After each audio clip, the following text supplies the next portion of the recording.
ওইখানে মানে চিৎকার চেঁচামেচি বা এরপর হচ্ছে কাপড় কাচা শব্দ, কাজের মেয়েদের ব্যাপারে নির্যাতনের ব্যাপার ওনার মোটামুটি একটা ভালো পরিচিতি ছিল।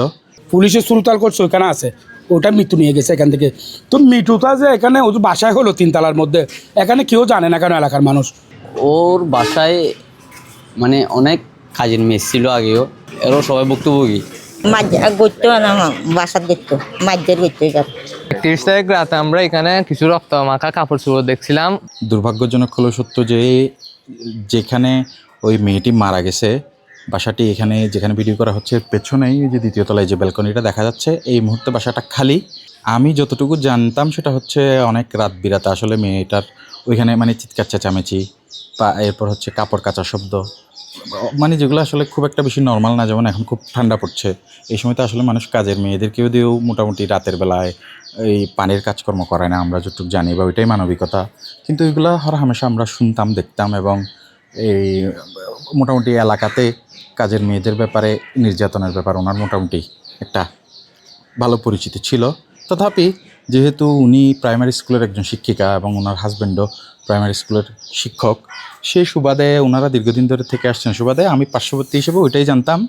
তো যেদিন ঘটনাটা ঘটে 27 তারিখ খুব সম্ভবত, হ্যাঁ 26 তারিখ দিবাগত রাত, 27 তারিখের শুরুর দিকে আর কি। হ্যাঁ, তখন আমি স্বাভাবিকভাবেই ঘুমিয়েছিলাম।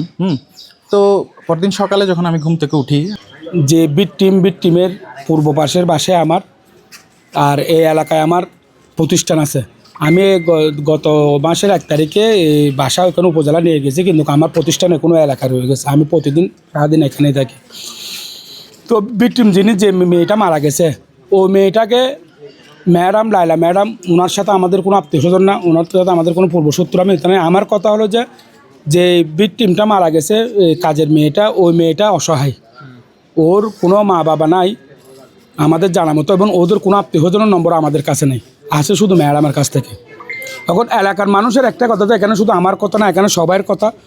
মেডিকেলে যে পুলিশ রিপোর্ট, পুলিশের সুরতাল করছে ওইখানে আছে, ওটা মৃত্যু নিয়ে গেছে এখান থেকে।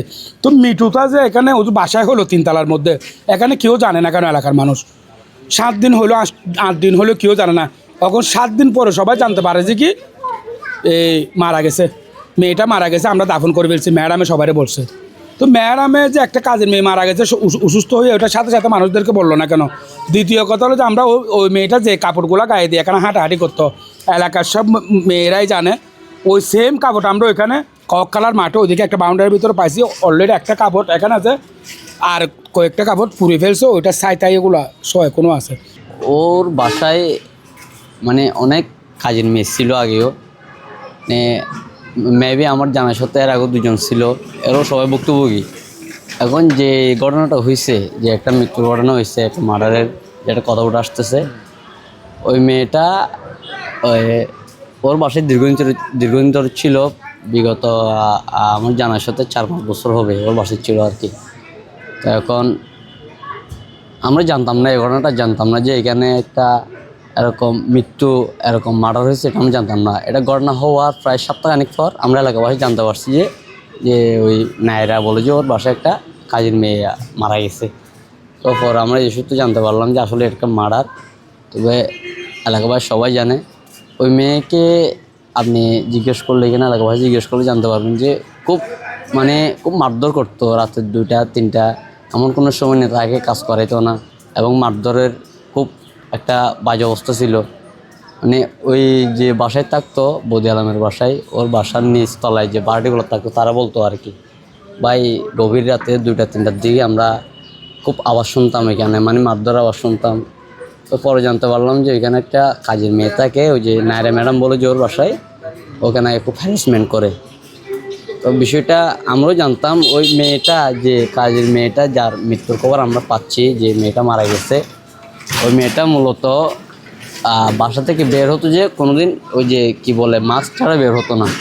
কারণ ওর আমরা এমন অবস্থা দেখছি, ওর যে চেহারাতে সবগুলা ইয়ার দাগ।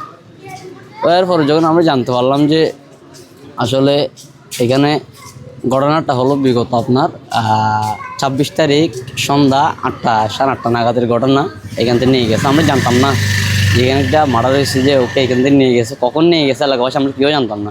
পরে জানতে পারলাম আর কি। মাঝ গইতো না বাসাত গইতো মাঝের গইতো এবার প্রত্যেকদিন রাইতে বলে মাঝের গইতো মানে এবার কি হলো কথাবার্তা হইতো না তো সবসময় মাছ ধরা রাখিতে এবার ইতারা লইয়ের নাকি আচরণ করতো ইতারা থাকি না পারে যাইতে এবার কিন্তু বেশ কতদিন মানে এই বিগত 4 বছর বা তাকে দে 4 বছর পর্যন্ত দুটো ফু আসছে ফুয়ে নাকি মানে পুরো 5,000 করে টিয়া দিত এখন ফুইবার হলো বেগি সামাদা করে ফেলবে পুরোর মধ্যে এর দু জান 31 তারিখ রাতে আমরা এখানে কিছু রক্ত মাখা কাপড় চোপড় দেখছিলাম। রক্ত মাখা কাপড় চোপড় যখন আমাদের শীত পড়তেছিল রাতে, তখন আমরা এগুলো জানানোর জন্য আনছিলাম, কিন্তু ওখানে রক্ত থেকে আমরা সবাই বই পাই আর এগুলো জানানো এগুলো রেখে দিই। পরবর্তীতে এসে দেখি ওগুলোকে মানে এভিডেন্সগুলো মুছে ফেলার চেষ্টা করছে, ওগুলো সব জ্বালিয়ে দিচ্ছে। ওগুলো ওর গায়ে থাকতো, ওই গৃহকর্মীর গায়ে থাকতো। ও যখন রাস্তা দিয়ে চলাচল করতো ওই ম্যাডামের সঙ্গে, তখন আমরা ওর গায়ে দেখছিলাম কাপড়গুলো মানে মোটামুটি কাপড় ছিল এখানে, রক্ত মাখা ছিল কাপড়, ছিঁড়া ফাটা কাপড় ছিল এখানে অনেকগুলো। রক্ত এখানে ছিল, ওইখানে ছিল, সব জায়গায় কাপড় মানে লুকা রাখছে।